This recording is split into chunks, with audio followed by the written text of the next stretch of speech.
Un saludo. Este video es la resolución del ejercicio 3 del parcial 1 de ecuaciones diferenciales. Lo que tenemos es la siguiente gráfica, donde de x de t está representada. Tenemos a f de x en este eje. Entonces tenemos que hacer un análisis cualitativo y sacar conclusiones y repasar lo que sería diagrama de solución a partir del análisis cualitativo. Entonces sabemos que x depende de t, entonces f de x no es autónomo, no se resuelve de inmediato. Entonces la segunda derivada se calcula multiplicando f' de x por f de x. Esto sería por regla de la cadena. Esta gráfica no tenía lo que son los puntos F, G, H, I. Entonces los coloqué más o menos para ubicar los puntos de inflexión. Tenemos A, B, O, D, E. Y el análisis cualitativo lo realicé de la siguiente manera. Lo que era analizando primero F de X. Sabemos que acá tenemos F de X. Acá está F de X. Entonces, cuando f de x es positivo o negativo, entonces tenemos que desde menos infinito hasta a. Vamos a hacerlo desde acá. Desde menos infinito hasta a, sabemos que es negativo. De menos infinito hasta a es negativo. Tenemos que de b de a a b es positivo de a a b. Esto lo podemos ilustrar mejor de la siguiente manera.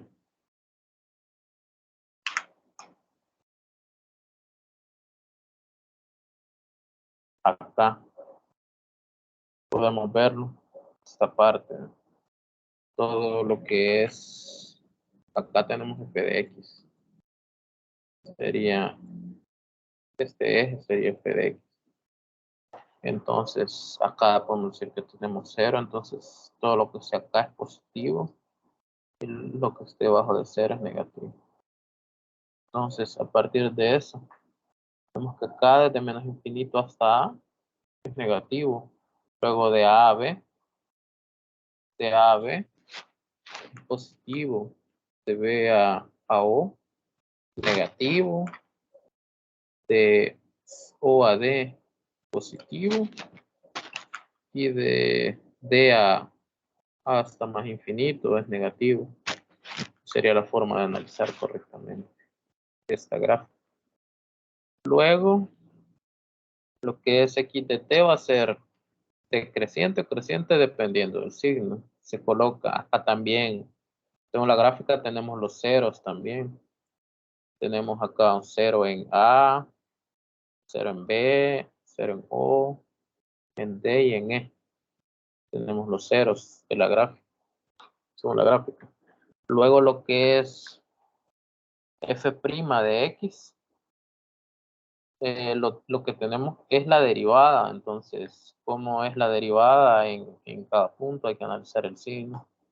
Tenemos que acá es f de x. Tenemos que acá tenemos f de x representado, entonces el signo de f' de x lo podemos obtener analizando también la gráfica. Por ejemplo, tenemos que para el primer intervalo, que va a ser desde menos infinito hasta f, es positiva desde menos infinito hasta f, porque es creciente. Tenemos con verde, lo podemos decir. Es creciente desde menos infinito hasta f. Luego vemos que acá tenemos un cambio de monotonía. Vemos que es decreciente hasta G. Luego de G hasta H, creciente. De H a I, decreciente. De I hasta E, creciente. Y de E hasta más infinito, decreciente. A partir de eso ya tenemos los signos de F'. Positivo, negativo, positivo, negativo, positivo. Y negativo desde E hasta más infinito es negativo. Luego habíamos calculado por regla de la cadena quién es la segunda derivada. Es f de x por f' de x, la segunda derivada. Entonces tenemos esto por esto, menos más por más, y así, análogo para todos. Y luego x de t, como esta es la segunda derivada, describe la concavidad. Tenemos cuándo es cóncava hacia abajo y cuándo es cóncava hacia arriba, de acuerdo a la multiplicación de los signos. Ya tenemos el análisis cualitativo. Luego las conclusiones, tenemos cuándo es creciente y decreciente. Igual, valiéndonos de este cuadro, tenemos que es creciente en el plano TX. Bueno, estos son reales, todos estos puntos son reales, entonces tenemos que es creciente en AB unido CD, es decreciente en menos infinito, A, unido con BC, unido con D, más infinito. Igual acá, este tipo de intervalos de 2 puntos son tiras, y cuando tenemos y que implica un intervalo desde menos infinito hasta A, eso forma un semiplano, o de un punto hasta más infinito. Son semiplanos también. Entonces, la tercera conclusión, teníamos que si x de t es igual a A, tenemos que esa derivada es 0. Entonces, f evaluada en A es igual a f de x. Entonces, son soluciones. Eso es análogo para B, C, D, E. Eso lo vimos también por la gráfica, por los ceros de la gráfica. Todos estos ceros son soluciones. Todos estos ceros son soluciones. Entonces, continuando, tenemos que son soluciones de x de t igual a f de x. Luego, la cuarta conclusión, tenemos que f de x es continua en los reales. Y f' de la parcial, bueno, la parcial de f respecto de x es f' de x, también es continua en los reales. Entonces se puede aplicar el teorema de existencia de unicidad. Entonces, por cada punto pasa solo una solución. La conclusión 6, teníamos la concavidad. Eso lo obtenemos también del análisis cualitativo que teníamos del signo de la segunda derivada. Y serían estos intervalos AF, BG, CH, DI y E más infinito. Todos son una tira, aceptando E, más infinito, que es un semiplano. Cóncavo hacia abajo, tenemos menos infinito hasta A, que sería un semiplano. F, FB, GC, HD y E son tiras. Luego, tendríamos x de t igual a FGHI, son los puntos de inflexión de las soluciones. Entonces esto describe rectas horizontales. Bueno, ya al final, lo que es el diagrama de soluciones, tenemos que tener bien en cuenta todo este análisis. En este cuadro resumen el análisis cualitativo que tenemos de las soluciones. Entonces, ya sabemos que son rectas horizontales por la conclusión 7. Son rectas horizontales, entonces tenemos algo así. Y acá tenemos que ubicar los puntos desde A hasta E y los extra que hemos añadido. Entonces, siguiendo de esta manera, ya solo basta analizar cómo se comportan. Entonces, sabemos que desde menos infinito hasta A es decreciente y es cóncava hacia abajo. Desde menos infinito hasta A es decreciente y cóncava hacia abajo. Decreciente quiere decir que se comporta de esta manera. De esa manera se comporta cuando es decreciente, y creciente de esta otra manera. Entonces ya solo falta añadir la concavidad también. Bueno, sabemos que es decreciente y que es cóncava hacia abajo.